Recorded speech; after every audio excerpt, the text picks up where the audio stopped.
Hello, everyone. Welcome to today's episode of Limits to Lemonades from TCM. Um, I'm really happy about today's podcast.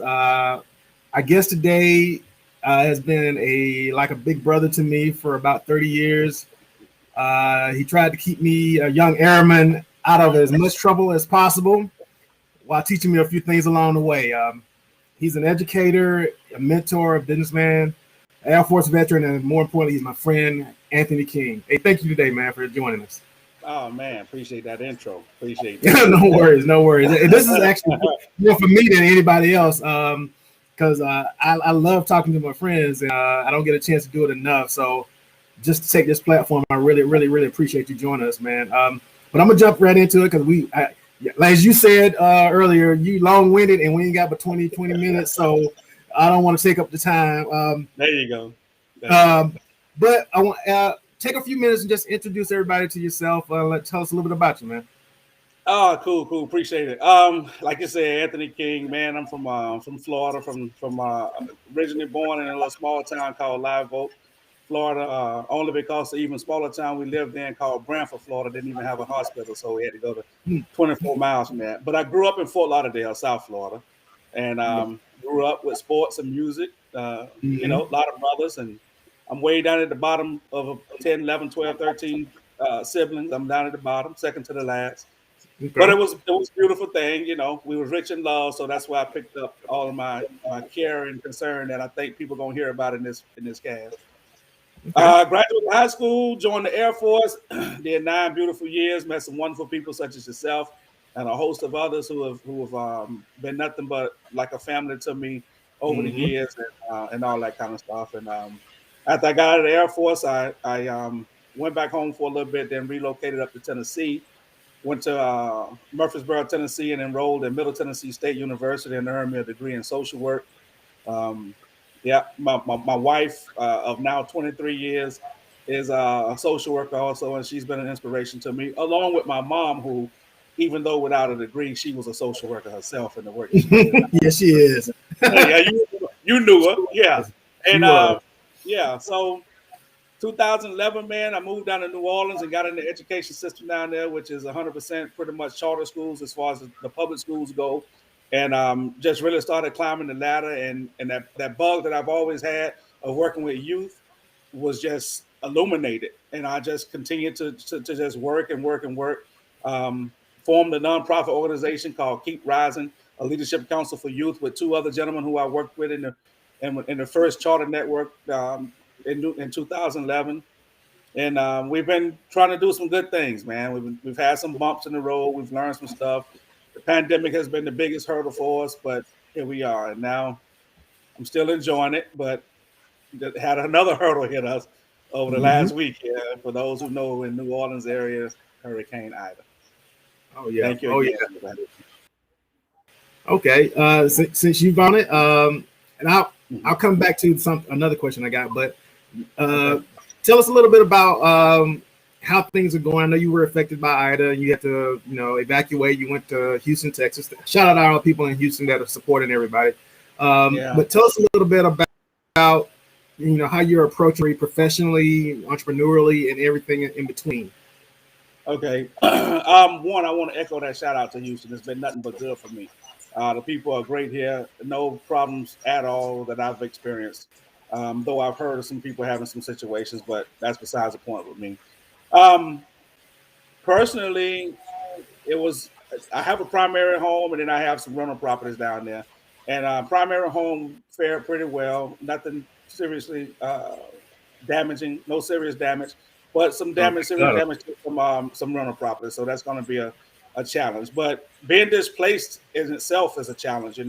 We have a whole bunch of obstacles that we always face daily in life, and being displaced like this was a serious challenge. Not only just getting up and packing up with only a few things because you think you're only going to be gone for 3 or 4 days, and then it turned out to be a week plus. That's challenging, and then the mental strain that you have to endure with everything else. You got to deal with tenants when you're a property owner. You have to deal with the insurance investors because now that's where the game is. Now we got to go to that level. But then also my kids and my grandkids, and and making sure that everybody's out and making sure that everybody's safe and everybody's comfortable. Now, fortunately, my kids are adults, so they can take care of themselves and their kids. But it's the concern. It's the Mhm. you're always thinking about them and hoping and making sure everybody's okay. And then you have all my family in other places, my family in Florida, and all of the phone calls, and daughter in Las Vegas, and the phone calls and the Mhm. concerns and worry, because everybody can only all they can do is really watch the news, and the news doesn't necessarily look to other people as it does to us who are actually going through it. Got And it. so we have to Got it. do a whole lot of explaining. But as Mhm. far as that goes, man, the displacements is always a struggle. That's been one of the things for me. You mentioned being an entrepreneur. Yes, trying to do some things here. You see here, fishing brand, apparel fishing brand coming to you guys soon. But what it did was it stalled me out a little bit in some of the things that I was doing, and I had to shift gears and go in a different direction to make sure I take care of this personal stuff first, then get back onto this. Still trying to do a lot of stuff and learn, research. I have conversations with you. I'm so grateful to have you in my corner to be able to give me some advice and information, Mhm. being a person who's successfully doing TCM. Mhm. Um, but that's tough. And then, like I said, I have a nonprofit organization, and we had already been struggling with it being in the schools because we work with youth, and then during the school year, our time happens to be in the schools. But Mhm. already for 20, 22 months already, almost, the kids have not even been in the building because of one, the pandemic, and then for us in New Orleans, now everybody's displaced because of this hurricane, and so it's even more time that is going to take away from us, and different things like that. So it's a struggle across the board, bro. It's a struggle across the board. Yeah, yeah. I'm glad you brought it up. The kids and the impact on them, and just I think a lot of times when as entrepreneurs we don't think about just normal life situations like your kids in school, and Yeah. you're working with them. You got a nonprofit that's trying to grow and deliver on some results with that, and you have to adjust for the pandemic, which I guess I can echo the sentiment of our parents is it is hard having your kids at home homeschooling. Yeah. Everybody's got a new appreciation for teachers. And my mom was an educator her entire life, and I never knew how hard it is to get your Yeah. kids to learn. And so I can appreciate what you're saying. Now it's a new for you guys for the last 2 years basically. Yeah, it is, right? We go all of a sudden in a matter of days, we go from 600 kids in a building to everybody's at home now, and it didn't just go over real smooth because there were a lot of other things that came into play that nobody knew about because we never had to do this. Technology is not always that great. Infrastructure's in a place in a city like New Orleans when you talk about internet connections and different things, but you talk about the socioeconomic status of families who don't necessarily have everything that somebody else might have, or what area of the city they live in. Your reception might not be good here, might not be good there. Everybody doesn't have a computer, a laptop, and so you have to fix all those problems, along with still building your school, your virtual Mm-hmm. school, and go from Mm-hmm. there. Homeschooling, I think, is definitely a, a, um, a positive option, and I think a lot of people. I wish a lot of families would look into that homeschool, but at the same time, I don't think everybody should, because I don't think everybody is capable or Mm-hmm. everybody is qualified to do it, and go from there. So I'm really down the middle of the road with it. We come back to school, we're back in the building. Many places you probably see it on the news that there are a lot of school districts that are not offering a virtual platform or Mm-hmm. a virtual option along with in person. And I personally believe it should be both. I do believe that there are many, many, many kids, probably many more, who need to be in person and who need to have that interaction with their peers as well as the adults who serve them. Mm-hmm. But I believe there are also a cohort of students who thrived and did really, really well in a virtual setting, and they would continue to do well in that virtual setting, and moving on from there. You know. Yeah. You hit on a couple of points. Whether it's a nonprofit or actual for-profit situation, you kind of experience the same problems. You're trying to figure out. You talked about technology not being where it needs to be as an entrepreneur. I'm always trying to find solutions for certain situations so that I could honestly make a profit off of it so it'll work, so I can deliver a solution that works for my customer. It's almost the exact same thing for what you're doing with your nonprofit in school. You're trying to figure out how can we make this work, with what we're handed. Yeah. Really, a entrepreneurial mindset is how do I solve a problem that nobody's addressed before now. Yeah. One thing I think about is we've been around. We've been on here for half a century now. 54 years old. So I haven't been here for 54 years on this earth and not learned nothing, right? And so one thing I've done, I've always tried to be a very astute person and a very attentive to things that's going on, either whether business wise, socially, politically, whatever it is. And I see over the years, we have an event that takes place, a major event, and after every event, I don't care what it is, after every event, 5 years down the road, there's some kind of research that's being delivered to the people that comes from some type of data that's coming from some research that's being given to the people, and they say, when this happened, now 5 years down the road, this is taking place. We just had a couple weeks ago that they just reported that online Black businesses has seen its greatest boom than it has seen in the last 25 years, I believe, during the pandemic. I don't know if you were aware of that, but that has happened.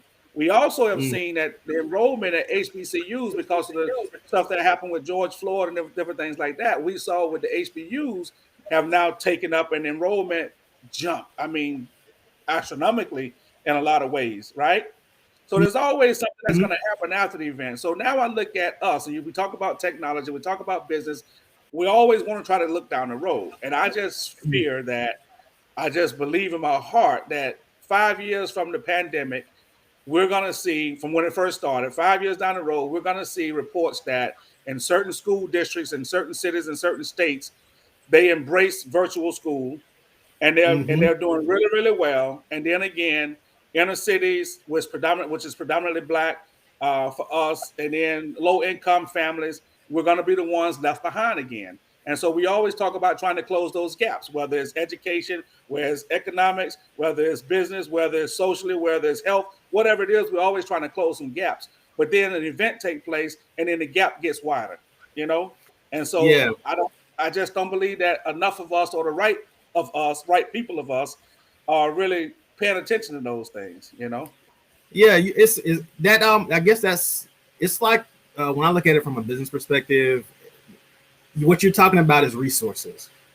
We never get the resources, or we don't have the resources to address a situation the right way. For technology in the inner city, that's a resource play. I mean, we have the desire to improve all of that. We never get the resources sent our way. And you would think in this moment, after you go through something as horrific as a hurricane or whatever, maybe a pandemic, people would start understanding we need to put resources here so that these can, be up to par. But that becomes we're like last in line a lot of times. And we have to figure out ways to get around that as a people. Care a lot. I mean, as I go into a lot of think tanks, and we're doing a lot of stuff on one side of the track, the middle class and above, and it's really working well because we're working together, but we forget about the other side of the track sometimes, understanding, okay, we were over there, in our lives, we got over here, we got to go back and reach back and figure out how we put resources back, because that's actually an investment that you get a return on, a really hefty return on, non-profit or for profit, in my opinion. I think one of the things that we have to realize is resources come in a number of forms. When we say resources, people automatically only think money. I think the greatest resource for us is us. People. We are our greatest resource, but we don't see it like that, and so we don't know that my time, my expertise, or whatever that field might be, or my energy, or just being there is greater than the dollar. Now, we still need the dollar and the resources, but I think you mentioned think tanks. I think that's where we have to start right then, and we have to change the way we think. So we do need resources for technology, but we're not even thinking to go into a realm where technology is all that important. We're thinking get back into the brick and mortar buildings of a school. We want to be in between those four walls, as opposed to thinking that, yes, but also thinking, but what about this cohort of kids? What about this 150 or 120 kids of the 620 that we have that will thrive or have thrived in the virtual setting. Mm. And we can Mm-hmm. still support them. Now, if we're thinking that and we're pushing that, and people see we're pushing this, and we got, okay, this is our agenda. Now, those other resources for that improved technology or that top level technology, then they can say, okay, they're serious about this, so we need to make sure we're funding this. And I think that's just how you force people to do it. I mean, that's how lobbyists have always done it politically, and that's the landscape of our political system in this country. Yeah, They you're made it so right. push. Yeah. You're so right. So one question I got, I mean, as you know, you're going through things. I mean, and I guess people should understand. You're from Florida. You've been through hurricanes before. Yeah. It never gets. You never get used to it. It's never easy. But you know, I understand you. You know, how do you remain strong and resolute, and so that you can come out of this, you know, in the right frame of mind to do what you need to do to recover and to actually move ahead. Man, you know that saying when you hear people say, "I'm comfortable being me," Mm-hmm. "I'm comfortable in my skin," and those type of sayings. I think Yeah. that's where I'm grounded. Really, I be the first to admit, you know, it's more from a spiritual place for me. I think Mm-hmm. there are many. I think we're all created with multiple gifts. It's unfortunate that too many of us have left this earth without identifying either any one of those gifts. I believe that being able to identify a gift that you have that through creation through God is really the blessing itself. Mm. We were created with the gifts, but being able to identify it and then act on it, that's truly a blessing. And so I Mm. believe that I've identified a couple of my gifts. And over the last 20 years, 25 years, I've been moving in that direction and going. And so when I know that there's a greater work for me out there to be done, and there's Mm. a whole bunch of people that my life and my experiences have been designed to touch Mm-hmm. and have a positive impact on, I know that's many more of that left to be done. And Mm. believing that it helps me be able to keep myself together and stay sane and stay grounded, knowing that on the other side there's some other things some better things that's going to happen. And then we just went through the NBA Finals a couple months ago, and I remember when the Phoenix Suns lost Game 3, I believe it was, to the Milwaukee Bucks after they had won the first two games. I remember in the locker room at halftime, I believe, maybe it could have been after the game, Monty Williams had this quote, and I may get it wrong, but he said something like this: "Everything that you want is on the other side of working hard." Mm. And so that has stayed with me. I've been using that. I've been talking about that with my students I work with. I have a lot of young men who educators themselves, and I kind of organically become a mentor to them. And it's those type sayings that I use with them. But I also internalize that, and I also carry myself that way. I walk like that, and I show them. And me being able to do that, knowing that, and that's what I'm set out to do. That helps me stay grounded, and I'm able to maintain my sanity and be able to process through this as hard as it is. I'm still human, and I have my Mm-hmm. moments. I want to be by myself and have my alone time, and I got to think, and I fuss and cuss here and there every now and again, but I come back, and I come back Yeah. together, and we. Okay. Yeah. That and I think that's one of those qualities that transcends all facets of endeavors. You know, business or whatever in life is that understanding that I got work to do. I got a Yeah, purpose that I'm here, yeah, and so that because it's never going to be easy. That's what I keep telling people. Some things in life are not easy. We weren't promised easy. That wasn't what the promise was. nope, So and it builds character. And I think people don't realize it. A lot of times they see success in things, and they don't understand that person's journey. Because if you really talk to them, they yeah, could probably scare you with some of the stuff they went through to get yeah, to. yeah, yeah, But that's just the nature of it, and it's worth it. You got to believe that it's worth it. But yeah. I don't want to run out of time without getting into your real business, your entrepreneurial endeavor. So let's talk a little bit about that. 30 seconds. This is the S fishing gear, guys. The S certainly stands for something. It's simple, serene, and surreal. I think that's what fishing is, and that's just me talking to other people, and that's what they've shared with me. People who are truly fishermen, get out there. It's a clothing brand that's coming to you guys really, really soon. It's in the works, been in the works for a couple of years now. But look out for it, and I'm going to make sure we get it presented to you.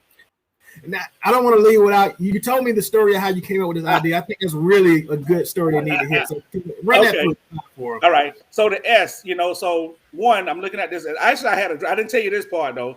I had a dream. I dreamt of this S right here, right? Mm-hmm. And so one day I go to a Academy Sport to buy something. And when I'm checking out, there was a cup full of gold fishing hooks sitting in there for like 99 cents a hook. And so I didn't purchase the hooks, but I leave and I drive back home.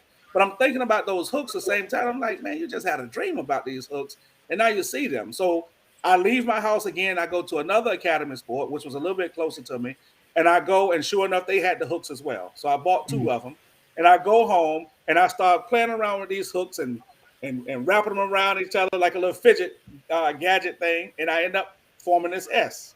Okay. And so from that, I sent it to a graphics artist guy, and he did this, and he put the reeling rod in there and hooked it up for me, and that's where we are. And so it's changed its look a couple times, but this is the final product here. But when I think about simple, I got a good friend, NOPD officer, I'm going to give him a plug, Hudson Cutno. He might see this one day. But Cutno, he fishes, has a boat, and started a boat club and everything in New Orleans. And one day I was talking with him, and Cutno just said to me that for him, fishing is just like simple ways of life, and take him back to his lineage and with his father and grandfather and all that kind of stuff. And then I was in a Bass Pro Shop one day on the North Shore of New Orleans and talking to a guy. I just started talking to him. I asked him, what is fishing to him? I was doing my research also for my business, but he told me how for him, it just, it's a peace of mind and that serenity that it gives. But he also remembered that he remembered when his grandfather and his father used to take him fishing, and then he got a chance to take his son fishing. And when his son caught his first fish, it was a nice sized fish. He said he could see the fish, but he couldn't really see the fish because all he could see was his son. And it was like a surrealism, And so the S, that's what those words. The S represents those words: simple, serene, and surreal. And so that's where we are with it, man. And it's been growing. And we did. Cool. All right. Before we get out of here, I always ask, is there anything you want to leave the audience with or share with them before we get out of here? Man, you know what, bro? I really want to just thank you for having me on here, right? We're going through a tough period right now, transition in our lives, and transitions happen often in our life. For many of us, change is difficult, but we have to do that. We have to keep going and keep pushing. I appreciate the opportunity to be here to speak, to talk about my stuff personally, but also to talk about what I'm going through in New Orleans. And I kind of represent a number of people in New Orleans who are going through the same thing. Now, some people's situation is a lot more severe than mine, And so if any kind of way that you can, anybody, whoever's listening out there, if you got anything in you that you want to be able to reach out to the people in New Orleans to be able to help, to be able to do anything, find somebody. You can get in touch with me through Terry. You can find me. I'm on Facebook, Anthony L. King. My phone number is on there. I can put it on here too since it's on there. 504-909-4531. Reach out to me. But just know that there are a lot of people who are going through some serious situations right now in New Orleans, many of them with children, school-age children, who don't have the resources and necessary means that many of us do. I have a strong support system through Terry, my Air Force friends, and family, my home, and different things like that. But everybody does not have that. And we need to be compassionate for those people and be able to reach out and step up as a collective, as a human race, and be able to help each other, because that's what it's all about for us. Oh, yeah. Good words, man. Good words. Thank you. Appreciate all right. All right, man. Well, thank you again for joining us. And I hope we get a chance to do this again on here and chop it up some more. All right. Yeah, I'm always available. Waiting for the next phase. For the next phase. Definitely. All right, buddy.